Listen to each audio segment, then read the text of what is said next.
They sold me to the most feared man in Boston, as if I were an old debt, a worthless object, a punishment my own family wanted to watch me suffer. I walked into Costantino Saviano's mansion expecting violence, humiliation, and fear. But the monster everyone swore they knew gave me shelter, silence, and a protection I had never received.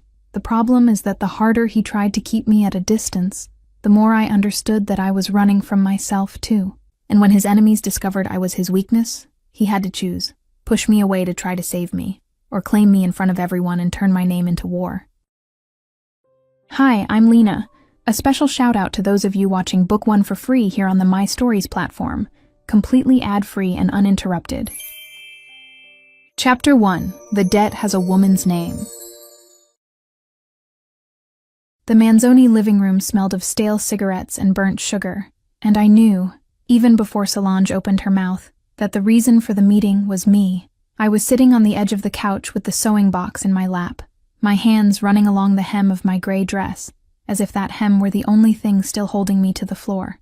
The stitching was perfect. I had checked it 3 times that morning.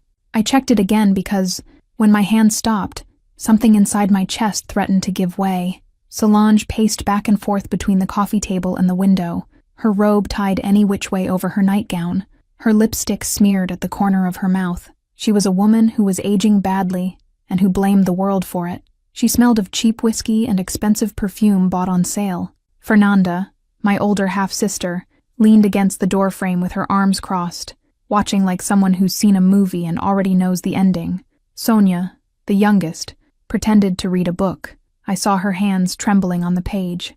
"Bibiana," Solange said, and her voice scraped like a nail on glass. "Get up." I stood up, legs steady, chin in place.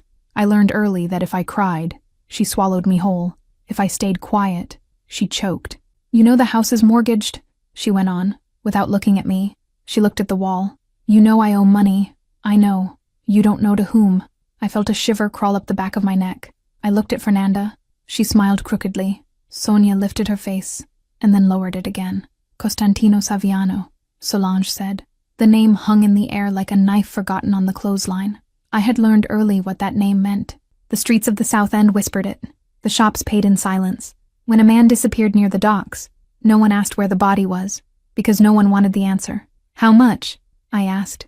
"It doesn't matter how much." "How much, Solange?" She finally looked at me. Small eyes, streaked with red. "Enough that the house is no longer the currency," she said. "You are." The sewing box nearly slid off my lap. I pressed the lid against my belly. I felt the needle case rattling inside like a little heart of metal. "You're selling me." "I'm paying with you," she corrected, as if the word were less filthy, in exchange for the debt. "Mom," Sonia began, in a low voice. "Shut up, Sonia." Fernanda uncrossed her arms. She came over to me in that way of hers. Slow walk, soft smile, poison on the tip of her tongue. She tucked a lock of my hair behind my ear with a fake gentleness. "Don't cry," she said. "You always said you wanted to get out of here. Not like this." "How, then?" "Sewing." I swallowed the answer. I had already learned that with Fernanda, every answer became ammunition. I looked at the window. It was late afternoon. The October light fell over the linoleum of the room in long, dirty stripes. Somewhere near the harbor, a ship's horn blew. "When?" I asked. "Now," Solange said. "He sent a car." I looked at the front door as if I had just realized a door existed. It did. It always had. I just never had anywhere to go on the other side of it. I went up to the room I shared with Sonia to gather my things. I took little, 2 changes of clothes, the Bible that had been my father's, a black and white photograph of my mother leaning against an apple tree, and the sewing box. The box closed with a dented brass latch. The brass had a deep scratch where my father, years ago, had slipped with the screwdriver. I looked at that scratch the way you look at a face. Sonia came in after me. She stood by the door.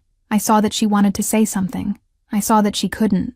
"Everything's fine," I lied, without looking at her. "Bibiana, everything's fine." When I came down, Bruno was in the doorway. That was the first name of his I learned. Bruno.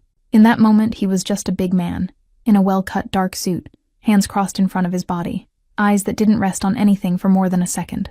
"Ma'am," he said, and the word fell strangely on me. No one had ever called me that. "Bibiana, Miss Bibiana." He opened the car door and held it open. "Please." I looked back once. Solange had already disappeared into the kitchen. Fernanda was still in the doorway, and when our eyes met, she blew me a little kiss with the tips of her fingers. Sonia was crying against the stair railing. I wanted to hug Sonia. I didn't. If I touched her, I would fall apart, and I had sworn, since I was 8 years old, that I would never fall apart in front of that house. I got into the car. Bruno closed the door carefully, the way you close the door of a room where someone is sleeping. He went around. He sat behind the wheel. The engine started silently. We drove off. Boston passed by the window in layers. First the narrow streets of our neighborhood, with clotheslines crossing between the buildings and children running on the cold asphalt. Then the wide avenue, the signs of the Italian bakeries, the steam rising from the ventilation grates. Then the north end in the distance, to my right, and I thought, without wanting to think it, that somewhere in those alleys lived the most dangerous man in his city. I crossed my hands in my lap. I kept sewing in my mind. The hem of my gray dress had 29 stitches per span. I counted everyone. "Will you eat on the way, ma'am?" Bruno asked, without turning his head. "There's bread up front." "No, thank you." "There's water." "No, thank you." He nodded as if that made perfect sense. He kept driving. I noticed his shoulders barely moved. I noticed he checked the rearview mirror every 12 seconds. I counted. That's what my hands did when they had no thread. They counted. The neighborhood changed. The streets grew wider. The facades, taller, old trees, with red leaves slowly letting go. The car turned into a lane closed off by a tall wrought iron gate with the initial S worked into the top. The gate opened without anyone touching it. The gravel crunched under the tires. I saw the house. It wasn't a mansion out of a movie. It was an old townhouse of reddish brick, 3 stories, iron balconies painted black, ivy climbing up one of the sides. It had a quiet charm that bothered me. I wanted to hate that place. It was easier to hate white marble in cold light. This looked like a home. Bruno parked. He came to open the door for me. He held out his hand. I didn't take it. I got out on my own. The sewing box hugged against my chest. "This way, ma'am." We climbed the 3 steps to the entrance. A dark wooden door, heavy, with the same initial S in a small metal detail. Bruno pushed the door open. The hall was spacious, with dark parquet floors and a low chandelier of matte bronze. It smelled of waxed wood and something warm, maybe cinnamon coming from some room in the back. It didn't smell of blood. It didn't smell of fear. I had braced my nose for both. He was halfway down the stairs. Costantino Saviano came down without hurry, one hand sliding along the wooden banister, the other in the pocket of his slacks. He was tall, taller than I had imagined. Dark hair, combed back carelessly, as if he'd run his fingers through it once and given up. Black shirt, no tie, 2 buttons open at the collar, sleeves rolled up below the elbow. The skin of his forearm was pale and marked by a thick scar at the level of his left wrist, which I pretended not to see and saw. His eyes found me on the last step and stayed on me. They didn't travel down my body. They stayed on my face. That bothered me more than if they had gone down. "Bruno," he said, and his voice was low, polished, and cut like tempered glass. "Thank you. Dawn." Bruno took a step back. Costantino finished coming down and stopped 3 paces from me. He didn't hold out his hand. He didn't come closer. He just looked at me from the distance where he was, and the whole house went quiet, in a way that raised gooseflesh on my shoulders. "Bibiana Manzoni," he said, with no rise of a question. "Yes. You know why you're here." "I do." He nodded slowly. I waited for the words I had prepared my whole life to hear. I waited for the hand on my arm, the shove toward the stairs, anything that would confirm the story Boston told about him. None of that came. "Your room is on the 2nd floor, 2nd door on the right," he said. "Your meal comes up in an hour. The door has a lock on the inside. Use it if you want." I blinked. I think I blinked twice. "Sir, Costantino. Costantino, go up." The word wasn't shouted. It was placed in the air like a final instruction.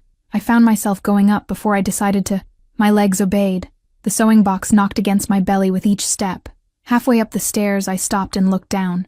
He was still in the same place, in the center of the hall, hands in his pockets. He was looking at me. "You're not going to—" I began.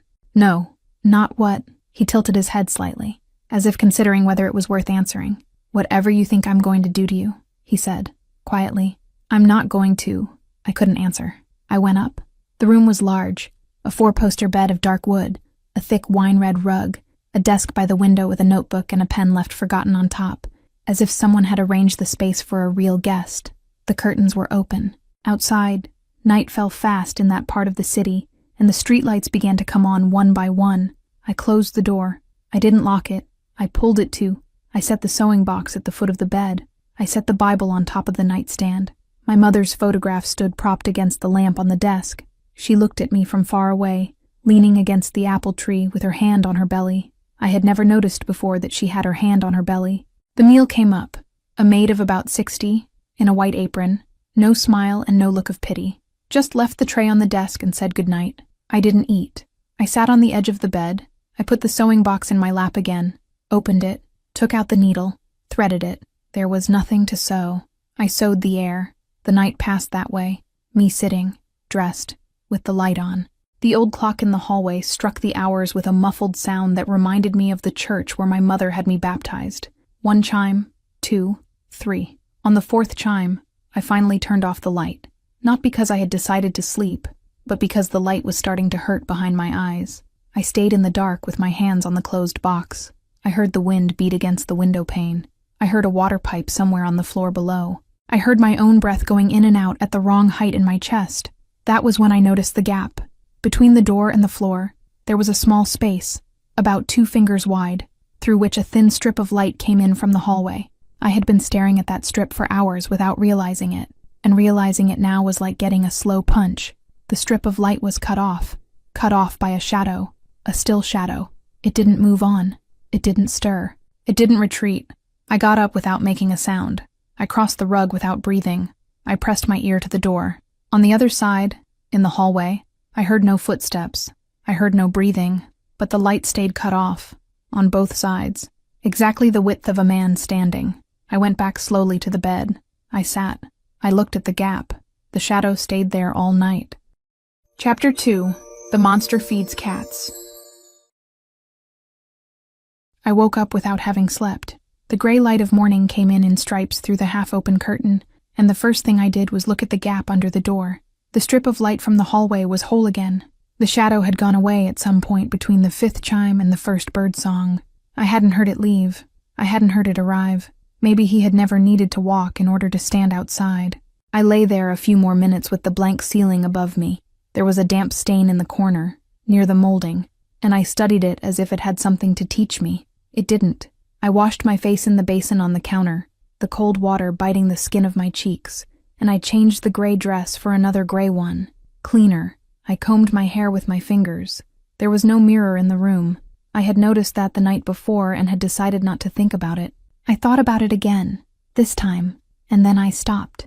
I went down the stairs with my hand sliding along the banister the same way I had seen Costantino do, and for a moment I felt ridiculous. I let go of the banister halfway down. The house was awake and silent at the same time.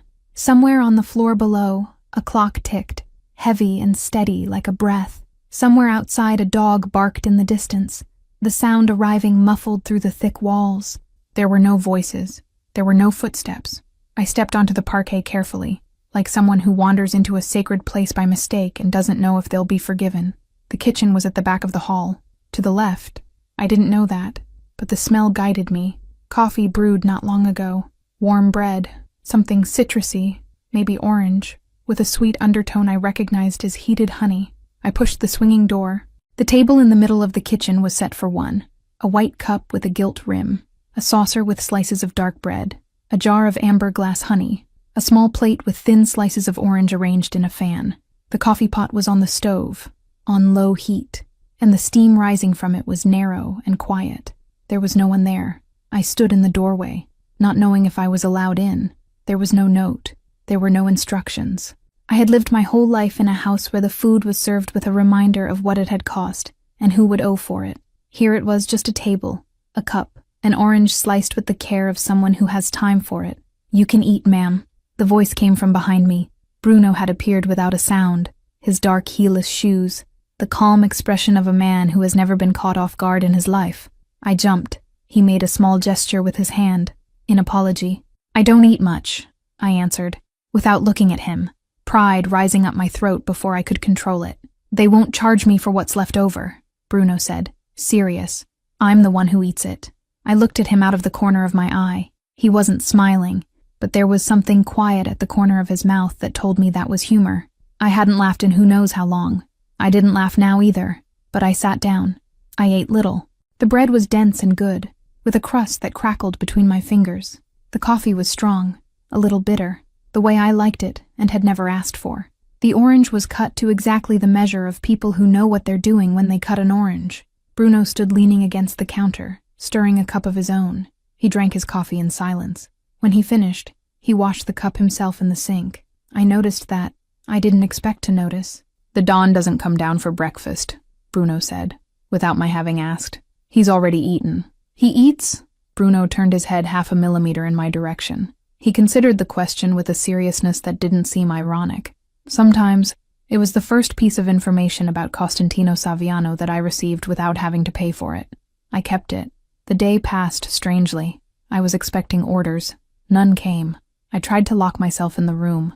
I came out after an hour because the silence of the room was worse than the silence of the house, more closed, more without a way out. I walked along the second-floor hallway, slowly, with my hands crossed in front. All the doors were closed, and the hallway smelled of old wood and something I could only call accumulated time. I didn't open any door. I wasn't a fool. I found the library by accident, on the floor below, at the end of a hallway narrower than the rest of the house. The door was ajar, as if there were nothing there that needed guarding. I pushed it with my fingertips. Shelves from floor to ceiling, in dark wood, the books with no apparent order, but no carelessness either. A worn leather armchair near the cold fireplace. A desk lamp lit, though no one was there. On the desk, a book left open face down, marking the page. I stood in the doorway. I didn't go in. I just looked, the way you look at a thing that belongs to someone who could come back at any moment. The house was the kind that seemed to breathe when no one was watching. Dinner came up to my room on a tray, brought by a middle-aged woman I wasn't introduced to, and who didn't tell me her name. She set down the tray, nodded, left. I ate half. I pushed the other half aside. The hallway clock struck 8. It struck 9. It struck 10 down, and each strike grew a little heavier than the last. I couldn't stay lying down. I lit the lamp, took the sewing box, opened it.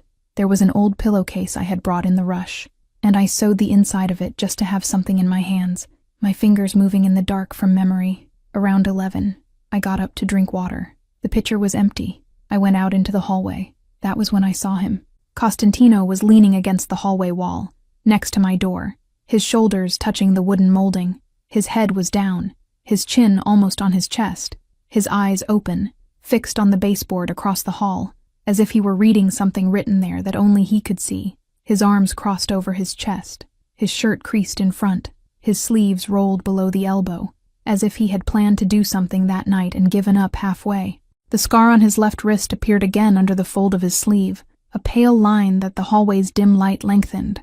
When he saw me, he didn't startle. He didn't apologize. He didn't invent an excuse. He just straightened slowly, pulled his shoulders from the wall with a calm that must have taken years to cultivate, and looked at me as if I had caught him at something he already knew I'd catch sooner or later. "You're not sleeping," he said, quietly. "Neither are you." He looked at the floor. It was a half smile I saw and didn't see. It vanished before I could be sure it had existed. "There's a pitcher in the kitchen," he said. "I'll take you." He didn't offer me his hand. He just started walking. I followed. His footsteps made no sound, and he walked like someone who knows every board that creaks and avoids them all. We went down the stairs. He didn't turn on the light. The light in the hall came only from the low chandelier, left at half glow, and from the reflection of the moon on the parquet, a cold shine that warmed nothing. In the kitchen, he filled the pitcher at the sink. The sound of the water was too loud inside the silence of the house. He didn't hand it to me. He set it on the counter, beside me. "Thank you," I said. "Bibiana." It was the first time he said my name. It caught me in the middle of my breastbone and lodged there, like a small pressure that didn't hurt, but that I knew would take a while to fade. I didn't lift my face. "Costantino, go back to your room. Are you going back to the hallway?" He took his time. The silence of the kitchen was different from the rest of the house, closer, as if the walls were smaller. I held the pitcher with both hands to stop the little tremble I didn't even know I had. "I'm going to the library," he said, finally. I accepted that as an answer. I left the kitchen with the pitcher, but instead of going up, I turned left in the hall and went after him. I don't know why. I do. It was pride. I didn't want to be the bought woman who goes up the stairs when the man tells her to go up. I had already been that woman once that day. The library was as I had seen it in the afternoon. The lamp lit, casting a golden circle over the desk, the book face down, the empty leather armchair with the imprint of someone who usually sat there. Costantino was standing by the window, hands in his pockets, looking at the dark garden outside. The dry stalks of the winter shrubs drew themselves against the glass like lines of India ink. He didn't turn when I came in. He waited. "Do you stay awake all night?" I asked. "I do." "Why?" "Because sleep cost me dearly once." He turned his head half a centimeter. I saw his profile against the window pane, the firm line of his jaw, the straight nose, the shadow of his lowered lashes against his cheekbone. I didn't see his eyes. "You shouldn't be here, ma'am," he said. "I know. I didn't mean the room. I know." The silence that came after was full, the kind that warmed slowly, like covered embers. I felt the heat rise up the back of my neck and go down through my shoulders. I set the picture on the library desk, because my hands really started to tremble, and I needed to let go of the picture before I let go of myself. "Good night, Costantino," I said. "Good night, Bibiana." I left, but I didn't go to my room. I stopped at the end of the kitchen hallway, near the back door, and waited. I wanted to know if he would go up. I wanted to know why I wanted to know. He didn't go up. I heard the glass back door open slowly, a soft sound of a rubber stopper, and the night air came in for a second before the door closed again. I leaned against the wall and looked through the kitchen doorway. The most feared man in Boston was crouched on the back porch, an enameled blue bowl in his hands. Around him, 3 stray cats, 1 black, 2 tabbies, their fur bristling from the cold. They ate with the urgency of those who aren't sure they'll eat again. The black one pressed its head against his knee as soon as it finished, its furry chin resting on his dark trousers. Costantino laid a hand on the back of the animal's neck. He didn't pet it. He just rested it there, with a stillness that seemed to come before any learned gesture, as if he were using the animal as an anchor. The other cat climbed onto his thigh. He didn't take it off. I stayed there. How long I stayed there? I don't know. Long enough to feel the cold of the hallway take me by the ankles. Long enough to forget the picture on the library desk. Long enough to feel something old and rusted move inside me without permission, opening with the sound that rust makes. I went back up the stairs in the dark. I almost locked the door of the room. I left it pulled to. I sat on the edge of the bed, the sewing box in my lap, the old pillowcase forgotten beside me on the mattress. I looked at the photograph of my mother on the desk, her face cut out by the single thread of light that came in through the curtain. "Mama," I murmured, and I didn't even know why I said it. The word monster had lived in my mouth all night. I had repeated it in thought to keep myself alert. A small and necessary mantra. A monster bought me. A monster brought me here. A monster has a scar on his wrist and doesn't sleep. Monster is the way to name a man you need to hate in order to survive. I tried to say the word again, inside my head. It wouldn't come. Another name came out in its place, and that name was worse, because it was a man's name. Chapter 3. The Torn Coat. 3 weeks inside that house, and I already knew by heart the way from my door to the kitchen, from the kitchen to the library, from the library to the back porch where the cats waited for the man no one else waited for. Sewing was the only thing that reminded me who I was. I asked Bruno for a basket in the first week, and he showed up the next day with fabrics wrapped in brown paper, needles in a metal case, a new pair of scissors with a dark handle. I didn't ask where it came from. Bruno didn't answer what I didn't ask. It was a silent agreement between the two of us, and it worked. That mid-November morning, I was sitting near the window of my room, mending the hem of a skirt of mine that didn't need mending, just to have something to do with my hands, when I heard a familiar voice in the hallway below. "Cosima, where's my girl?" "I know she's here. Don't try to push me around, boy. I've wrapped bigger men than you in gift paper." I got up so fast I dropped the spool on the floor. Cosima was the oldest seamstress in the Italian neighborhood, widowed 3 times, sharp-tongued, hands still steady. She had taught me to sew when I was a child, and my father was still alive. I hadn't seen her since I entered that house. I came down the steps holding the hem of my dress like someone holding their heart. Bruno was standing at the foot of the stairs, arms crossed.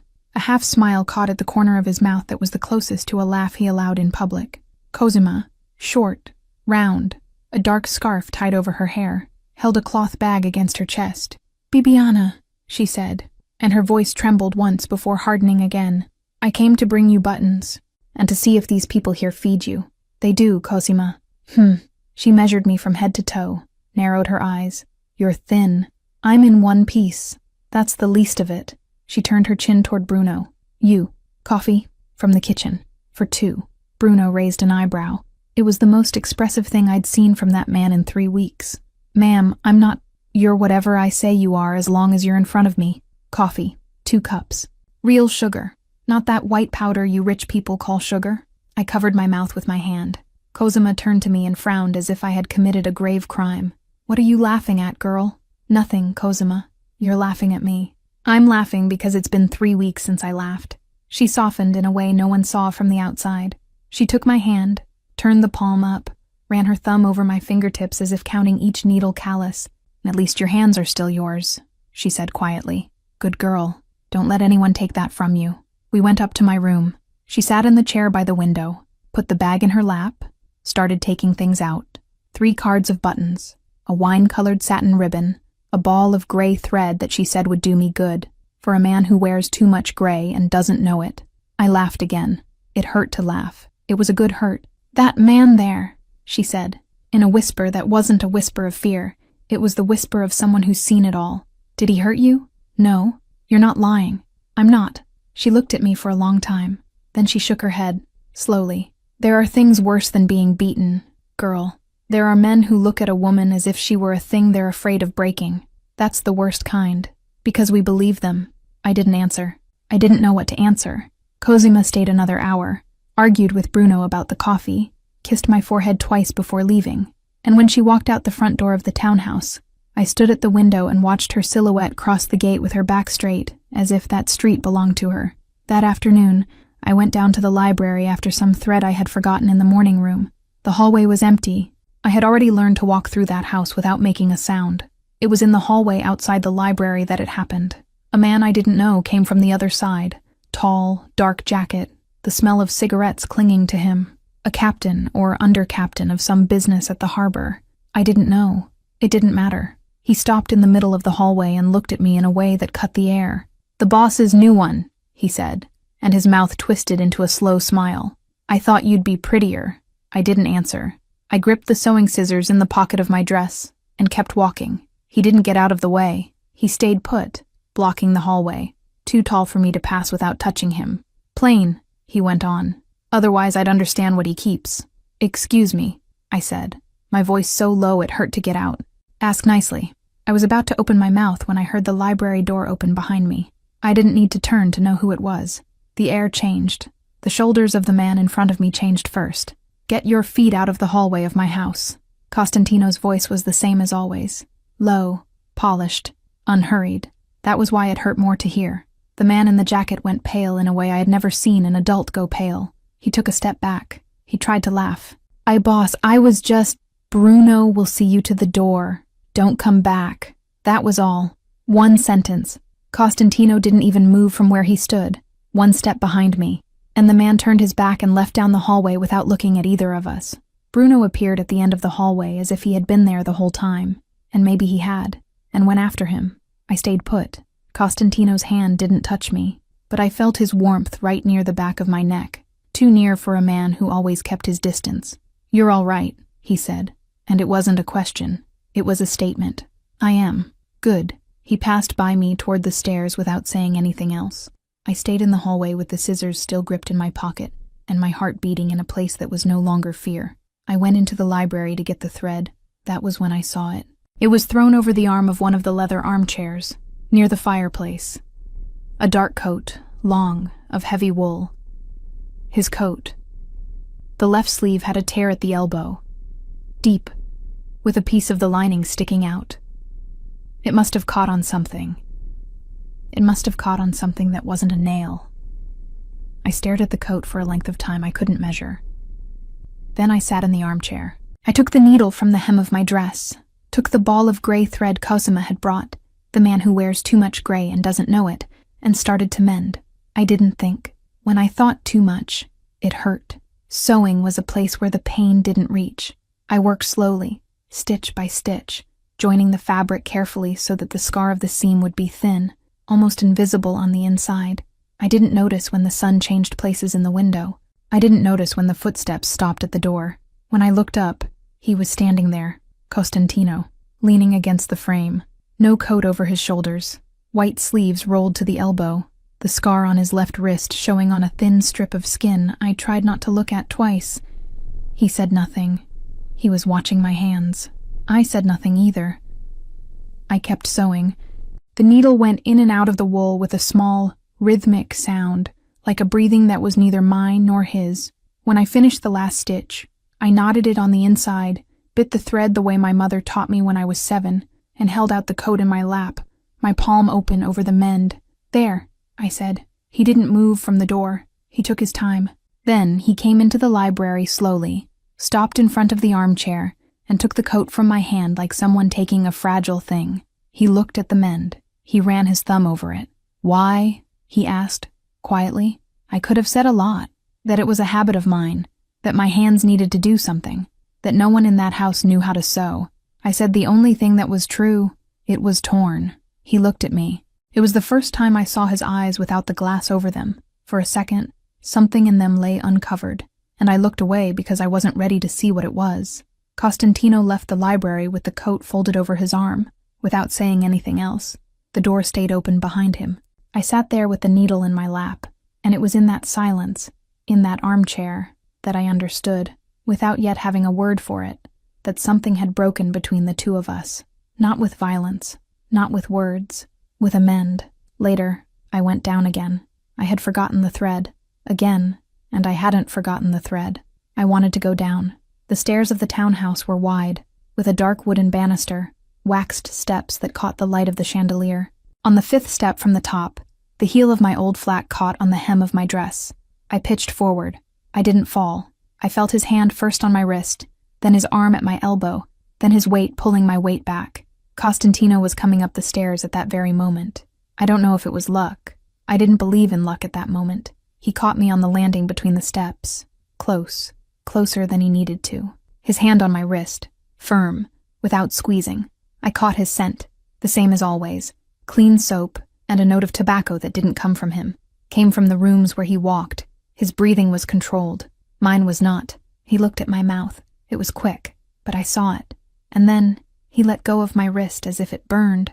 "Learn to walk in heels, Bibiana," he said, and his voice came out sharper than it needed to. "Or take off the heels." He climbed the rest of the stairs without looking back. I stayed on the landing. My hand closed over the wrist where his hand had been, and I breathed until I could go down the next step without trembling. That night, I couldn't sleep. I couldn't even lie down.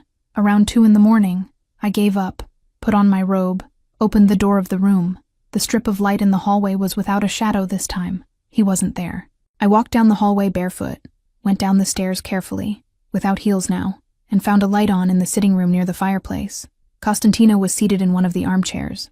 No coat, a glass in his hand, the low fire licking the logs. He saw me come in and didn't get up. He pointed with his chin to the armchair across from him. I sat. The fire crackled. "You don't sleep," I said, after a long while. No. Since when?" He turned the glass in his hand. The firelight passed through the glass, passed over his left wrist, passed over the pale line of the scar that ran from the bone until it disappeared inside the sleeve. Since one night.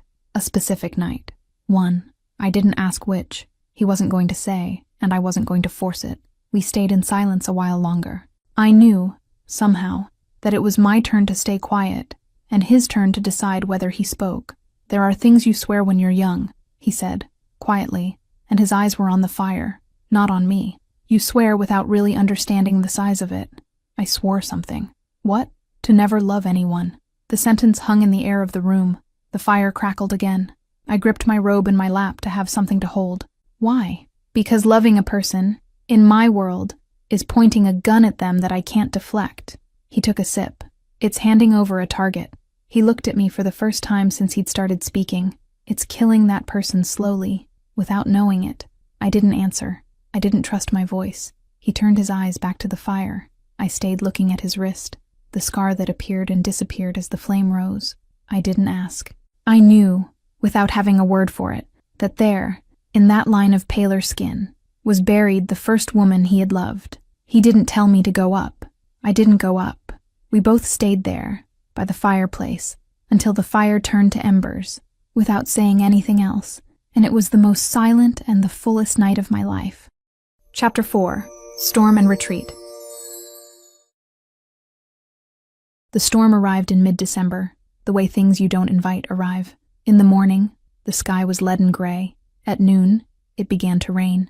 And in the late afternoon, the wind came in under the windows of the townhouse with a sound like people crying. The wood of the windows swelled against the hinges. The smell of wet rain had come in through the hallways and stayed there, heavy and cold, mixed with the smell of firewood rising from the fireplace downstairs.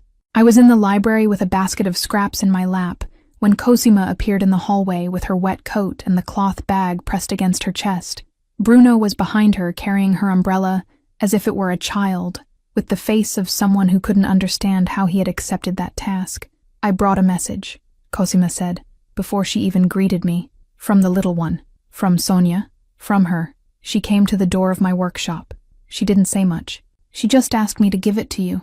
Cosima took from the inner pocket of her coat a piece of paper folded 4 times, its edges slightly damp, where the rain had found a way in. I opened it slowly. Sonia's handwriting was small, round, still looked like a girl's writing. "I miss you. I'm sorry. 3 sentences, 1 word each. It was enough." Cosima didn't stay long. She had a client waiting. It was the end of the year. A party dress no one was going to wear to any party, and that had to be ready anyway. She kissed my temple, argued with Bruno about not getting in the way, and went out again into the rain. I heard her footsteps fading down the hallway, and then the door downstairs banging against the wind. I stayed with the paper in my hand. I sat in the armchair near the library fireplace, the same one where days earlier I had mended the coat. I looked at the paper. I looked at the fire. I looked at the paper again. The fireplace crackled softly, the orange and amber flames moving lazily over the oak logs. The heat reached my shin but couldn't rise any higher. The whole room had that cold of an old house in winter that settles into the corners and the stone walls and doesn't leave even with a fire. And I cried, not the way people cry out loud, the way people cry when they've spent weeks swallowing it, in silence, shoulders still, hands clenched in my lap, my face turned toward the fireplace so the fire could lick away the shame. Sonia had looked away in the living room of my old house on the day they shoved me into the car. I had kept that image like a stone. Now I had 3 sentences and the stone had cracked. I didn't hear Costantino come in. I heard him when he stopped. I raised my hand to wipe my face and didn't have time. He was there, standing 2 paces from the armchair, no coat, sleeves rolled to the elbow, his eyes on my face in a way that didn't let me hide anything. The glow of the flames fell on his left side and left the other side in shadow. And for a second, he looked exactly like what he was, a man who lived half in the light and half in the dark. "No," I said quietly, my voice too thin. Please." He said nothing. He sat in the armchair beside mine, slowly, like someone approaching a wounded animal. He didn't speak. He didn't ask. He waited. I turned my face the other way. The tears had a will of their own. I covered my face with my hand as if that would hide anything. He moved in the armchair, slowly, without hurry, and his hand came to mine. He didn't pull. He rested it there, like someone disarming a thing they're afraid of breaking. He took my hand away from my face, point by point, finger by finger, and held it. His palm was warm, rough, bigger than mine in a way I had to notice. "Look at me," he said. I couldn't. "Bibiana." His voice was low, brushing the deep. "Look." I looked. His eyes were open in a way I had never seen. No glass, no distance. There was the man who stood by my door all night. The man who had sent a captain away over a sentence in the hallway. The man who fed 3 stray cats at dawn because someone had to feed them. The same man I tried not to see during the day, so I wouldn't become dependent on something he wouldn't want to give me. He leaned forward slowly. I saw it coming. I had time to pull back, and I didn't pull back. His lips touched mine with a calm that didn't match the rest of him. The rigid shoulders, the jaw I could feel clenched even without touching, and I closed my eyes because my body decided for me before my head could vote against it. The kiss was short. It was enough. His mouth was warm, rough at the corner, controlled in a way I knew cost him control. When he pulled away, he stayed close, his forehead almost touching mine, breathing slowly, like someone who had just run without moving. "I shouldn't have done that," he said. "It wasn't to me. It was to himself." "You did," I whispered. "I did." He pulled away. He stood up. He walked to the library window, stood with his back to me, both hands braced on the frame, watching the rain beat against the glass. His shoulders rose and fell in a way that hurt to watch.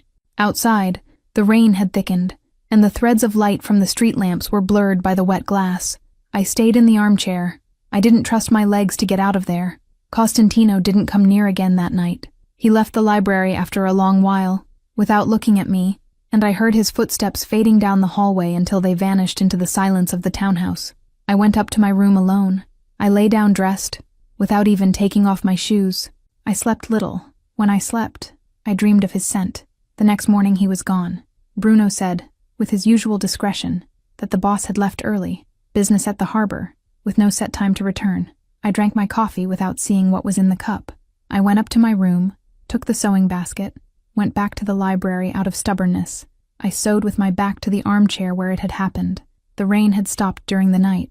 The sky was that clean gray of after a storm, washed and deep, and Boston breathed outside with the smell of wet earth and cold asphalt that rises from the sidewalk when the water is gone, but the cold stays. He came back in the afternoon. Bruno appeared at the library door with the straightest face he had.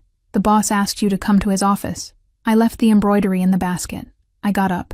I went up the hallway that separated the library from his office with the hem of my dress between my fingers, counting my steps so I wouldn't think of anything other than my steps. I knocked on the door once. His voice came from the other side, low. Come in. The office was a large room at the back of the second floor, with a tall leaded glass window that let in a cold, yellowish afternoon light, bookshelves to the ceiling, a heavy dark wooden desk in the middle. Costantino was standing behind the desk, hands braced on the top, not sitting. I had learned enough to know what it meant when a man doesn't sit. Close the door. I closed it. He looked at me. His eyes were closed off on the inside again, cold in the way that cost him. I saw the effort, and I saw too that he had decided it was going to cost him. I thought about it all night, he said, and all day, and I came to a decision. All right, it's not all right. His voice came out rougher than he wanted. He breathed. He started again. I'm going to get you out of here. Something inside my head dropped all at once. I said nothing because, if I did, I would break in a way he would see, and I couldn't give him that. I have a house in Beacon Hill. Small, safe. Bruno will take you. You'll stay there until the end of winter. I'll send whatever you need. Fabric, thread, food, everything. You won't need for anything. Why? For safety. Whose safety? Yours. I looked at him. I really looked, with time and without hurry. His jaw was clenched. His fingers on the top of the desk were whiter at the tips. His eyes weren't lying. I knew how to recognize a lie in those eyes. I had spent weeks studying that face without admitting I was studying it. His eyes were doing the hardest work of his life, and I knew that too. And it hurt anyway. You're sending me away, I said, calm. And I knew the calm was the cruelest thing I could offer at that moment, because it was the only thing he wouldn't be able to take apart. I'm getting you out of the crosshairs. You're sending me away, Bibiana. No, I said. Don't say my name right now. He shut his mouth. I could have fought. I could have raised my voice. I could have said he was a coward, that he was calling safety what had another name, that he was doing to me exactly what my whole life had done to me, and that I thought, for one night, that he was different. I didn't. I had pride. Pride had been the only thing no one had managed to take from me. Not Solange, not Fernanda, not that house, not that man. I wasn't going to hand it over now. Tomorrow morning. All right, Bibiana. All right, I said. I turned my back. I opened the door. I left. I walked down the hallway without seeing the wall. I climbed the stairs with one hand on the cold iron railing. I went into my room. I closed the door without slamming it. I sat on the edge of the bed, my hands open in my lap, looking at the faded Persian rug that lay between the bed and the window. I took the sewing basket from the floor and put it in my lap. I took out the needle. I took out the thread. I grabbed the first piece of fabric within reach, a scrap of bone-colored muslin I didn't even know what it would be for, and started to sew. I didn't see what I was sewing. The stitches came out crooked. I redid them. They came out crooked again. I redid them. It was the same motion I had made at 12 when my father got sick for the first time, at 15 when Solange said I was a burden, at 20 when I realized none of those women were going to change. Hands busy so as not to think. Hands busy so as not to cry. The hands that were the only part of me that always knew what to do. I sewed until the sun left the window. I sewed until the streetlights came on outside. That orange light of Boston's lampposts in winter that comes in through the shutters and streaks the floor with stripes. I sewed without crying, because I wasn't going to cry anymore over that man. I had decided on the stairs of his office that I wasn't going to cry over any man ever again. Bruno knocked on the door once near nightfall. He brought a tray with bread and cheese and a cup of tea that was already lukewarm. He said nothing. Neither did I. He understood and left. At some point after 10, I heard footsteps stop outside my door. I knew those footsteps. The shadow on the strip of light under the door cut it off. It stayed. He waited. I didn't get up. I stayed sitting on the edge of the bed with the scrap of muslin in my lap, and the needle still between my fingers, looking at the shadow of those feet on the strip of light, and I didn't get up. He stayed there for a length of time I couldn't measure. Then the footsteps went away slowly, without hurry, like someone who has nowhere to run to. I kept sewing. Across Boston. That same night, Fernanda crossed the living room of an apartment in the North End that she thought belonged to a lover. Red dress, new lipstick, her hair down the way she rehearsed in the mirror. She sat on the arm of an armchair, crossed her legs, and told the man she thought was a lover the weekly routine of the sister she hated, the schedule of the fabric market in the Italian neighborhood, the day Bruno went out alone with her, no captain behind, the narrow street they took as a shortcut, the blind corner before the butcher, the side of the sidewalk Bibiana always walked on because it was the shady side. The man listened to it all, glass in hand, slow smile. He was taking notes on the inside. He wasn't Fernanda's lover. He was Fortunato Fioravanti's messenger, and Fernanda, drunk on the desire to be bigger than she was, had no idea who she was handing her sister over to. Chapter 5, Almost Taken. The morning of the departure didn't come. I woke up dressed, the way I had slept, half sitting in the armchair by the window, the packed bag at my feet, the sewing abandoned in my lap. The snow was still falling outside, a damp gray that covered the townhouse garden and blurred the outline of the walls. I waited for the sound of Bruno's footsteps in the hallway, the polite knock at the door, the sentence that would come without ceremony. Time to go. It didn't come. I got up slowly, smoothed the dress with my palms, redid the bun without looking in the mirror. I left the room with the bag, took 3 steps into the hallway, and stopped. Bruno was leaning against the wall at the end of the rug, hands in his coat pockets, the face of someone who'd been there a while. "Good morning," he said, without moving. "You can set that bag down, ma'am. I thought we were leaving early." "We were." He scratched his temple with his thumb. "The Beacon Hill house sprang a burst pipe during the night, flooded the downstairs room knee-deep with water. There are 3 men there trying to figure out where it came from." I looked at him. I'm not naive. Pipes burst, but a pipe bursts on its own at exactly the right moment the boss wants. "Burst pipe," I repeated quietly. "Burst pipe," Bruno confirmed. His mouth trembled slightly at one corner.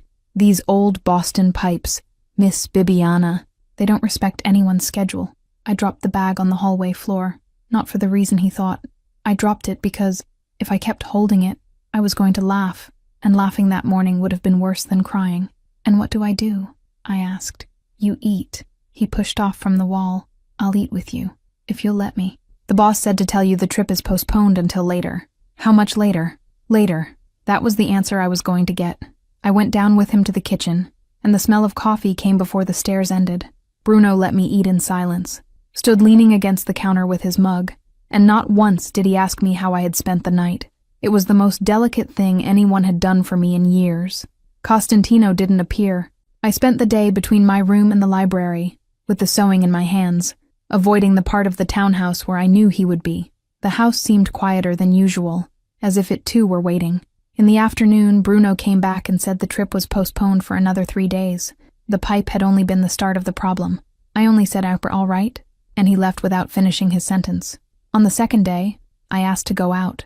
"And I need fabric," I said, still in the hallway. "I bought the last cut last week. If I'm going to Beacon Hill, I'd rather arrive with something in my hands." Bruno looked me up and down. He didn't see a woman. He saw a calculation. He weighed it. "Give me an hour to arrange it, ma'am." An hour. It was more. It was nearly 2. When we went down through the side gate, the sun was already low, slanting, in that way of a Boston winter afternoon that makes everything look older than it is. Bruno drove, and I held the small purse with the money Costantino had ordered left on the entryway sideboard. No note, no card. "Does the boss know I'm going out?" I asked, looking at the window. "The boss always knows. He didn't try to stop me. He doesn't stop you from anything." Bruno shifted gears. "And that's his problem." I didn't answer. I looked outside. We parked 2 streets from the fabric market of the Italian neighborhood. Bruno got out first, looked both ways like someone greeting a distant acquaintance, and only then opened my door. The narrow street smelled of bread and chimney smoke. The shop windows had that fine dust of late afternoon. I knew the place by heart. I had come there hundreds of times with Cosima, before they called me currency. We walked half a block, Bruno one step behind. I had already seen Mr. Fanucci's door when he stretched his arm across my chest.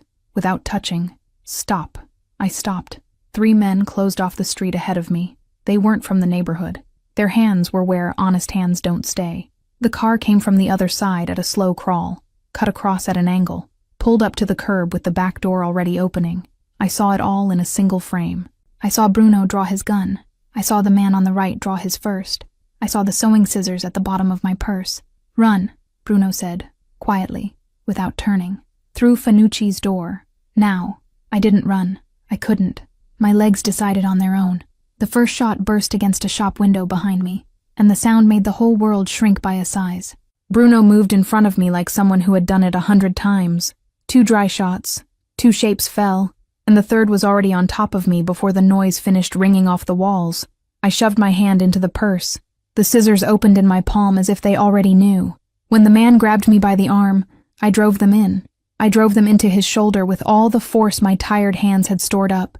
He screamed, a high, surprised sound, more offended than hurt, and let go of me for half a second. That was all I needed. I stepped back, 1, 2, and hit my back against the iron gate of the bakery. The car sped up. The driver shouted something.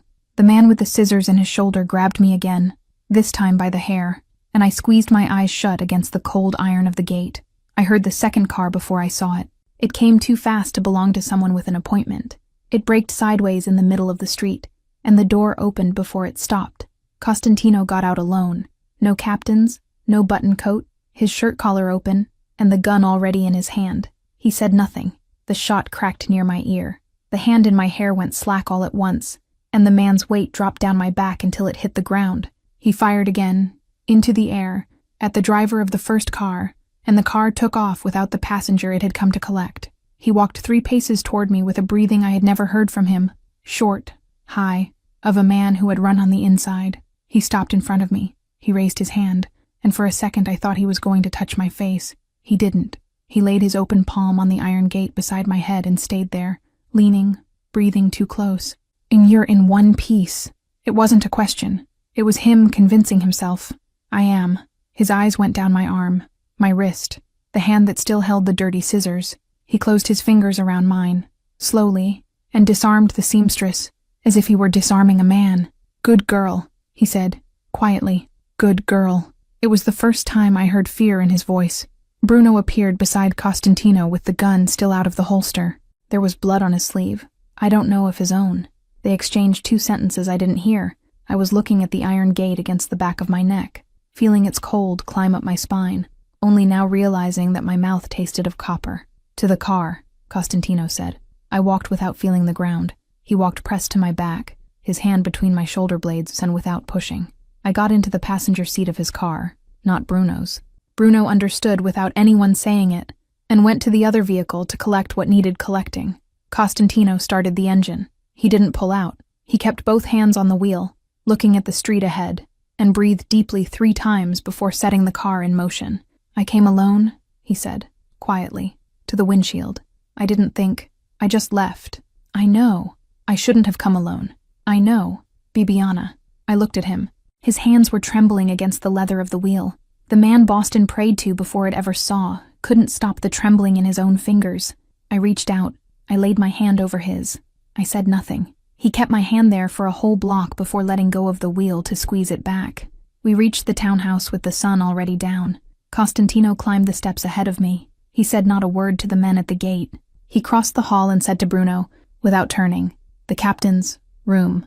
Now, send for Miss Solange and Fernanda. Our car. No questions." "Yes, sir." I climbed 1 step of the stairs and stopped. "Costantino." He turned. His eyes were still strange. "Why my stepmother?" "Because what I'm going to say in front of the one who sold you." I swallowed. I went up. When I came down, they were all in the great room. The captains standing against the wall, Ottavio Cardano in the chair nearest the fireplace, Bruno at the door. Solange had come in holding her shawl with both hands, and Fernanda had come in behind her with that thin smile I had known my whole life, as if she still thought she was there to watch her sister take a beating. Costantino waited for me to come in. He closed the door with his foot. He didn't look at me. He spared me. "Mr. Tucci," he said, without raising his voice. "Read." Renato Tucci opened a folder. He read routines, market schedules, Bruno's route, the blind corner before the butcher, the messenger's name, the address where the messenger met the source, day, hour, red dress. Fernanda went white. "Lies," she said, in a thread of a voice. "It's lies." "There's more," Costantino said. Bruno handed Renato a second paper. Renato read it in a low voice. It was the summary of what the messenger had confessed that same afternoon, after 2 captains caught him leaving the meeting in the North End. The name of the rival Don appeared at the foot of the page, written in the messenger's own hand, and Renato touched it with his index finger twice, without saying it aloud, so no one in the room would have any doubt. Fernanda looked at me. She thought she would find the look from before, the look of the silent sister, the seamstress who gripped her dress so as not to cry in front of others. She found something else. I held it. "Bibiana," Solange began, shrill. "Bibiana, tell the sir that this is the work of spiteful people." "Ma'am," Costantino cut in, without raising his tone. "One more word against your stepdaughter in this house, and you'll go out through the back door of the yard." Solange shut her mouth. Costantino turned to the captains, to Ottavio Cardano, to the whole room. "Bibiana stays," he said, "not as payment of a debt, not as a guest, not as anything you have permission to name without her permission. She stays because I chose it. And the next man who looks at her the way they looked at her today on the narrow street is going to find out that I can deliver the same message 3 times in a row." He paused. "Take these 2 out of the townhouse. Today." Bruno stepped forward. Solange tried to start a sentence and stopped. Fernanda didn't look at me again. When the door closed behind them, the captains left in silence. Ottavio Cardano was the last to leave. He inclined his head to Costantino with that old respect of someone who still remembers his father, and looked at me in passing with eyes too attentive for a man who was only concerned. I didn't notice it then. I stood in the middle of the room. The fireplace crackled.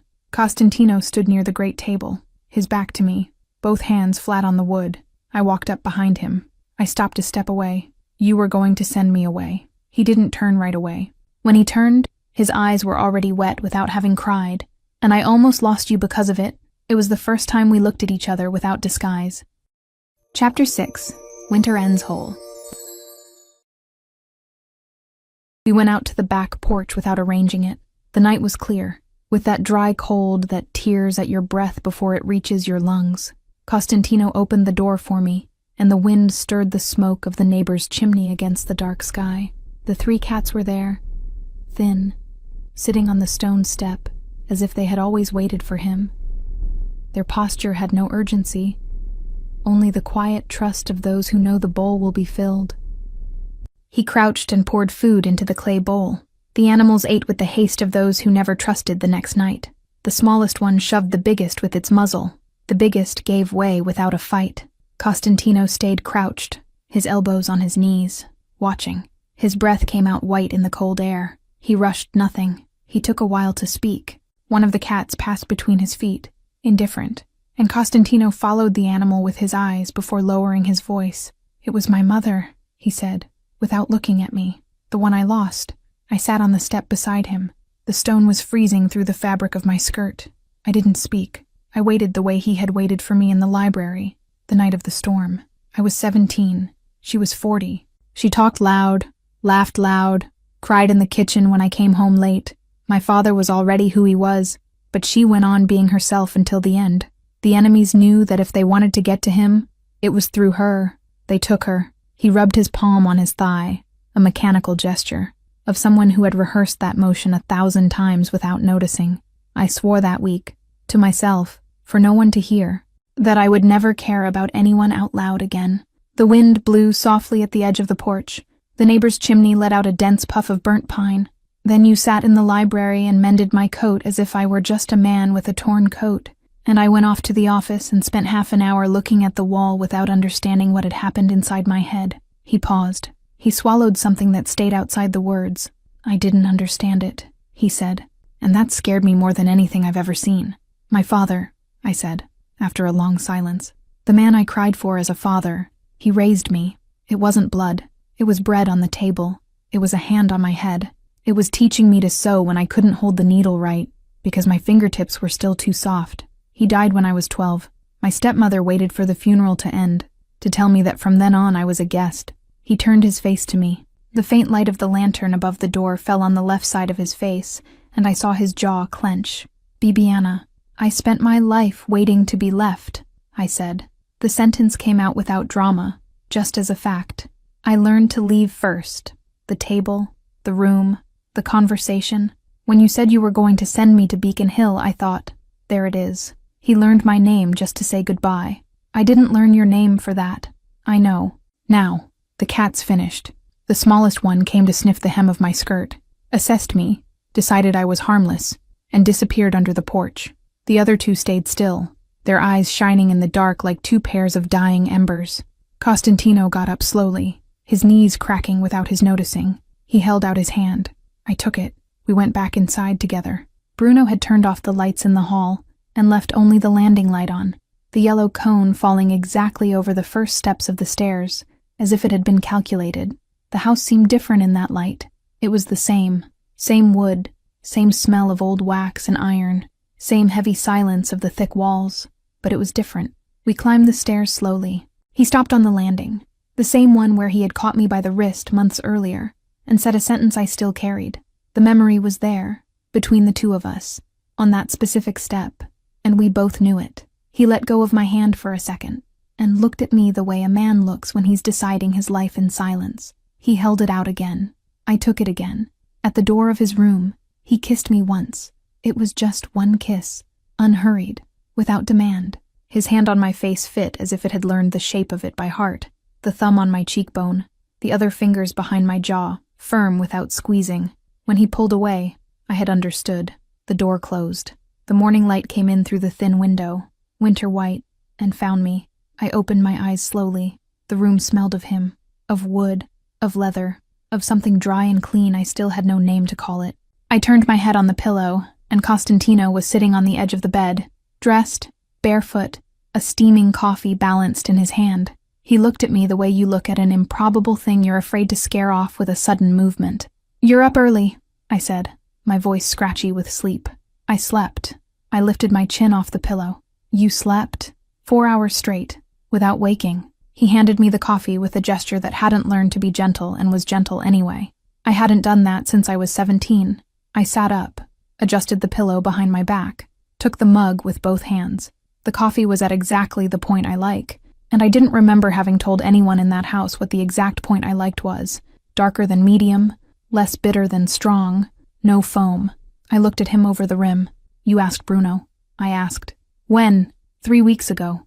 I took a slow sip so as not to smile right away. The mug was warm in my palms, and there he was on the edge of the bed with his bare feet on the cold floor, as if it were the most natural thing in the world for a man who terrorizes Boston. He came closer, rested his forehead lightly against mine, and stayed there breathing the same air for a length of time that needed no words at all. His shirt sleeve slid down over his left wrist, covering the scar. He didn't see it.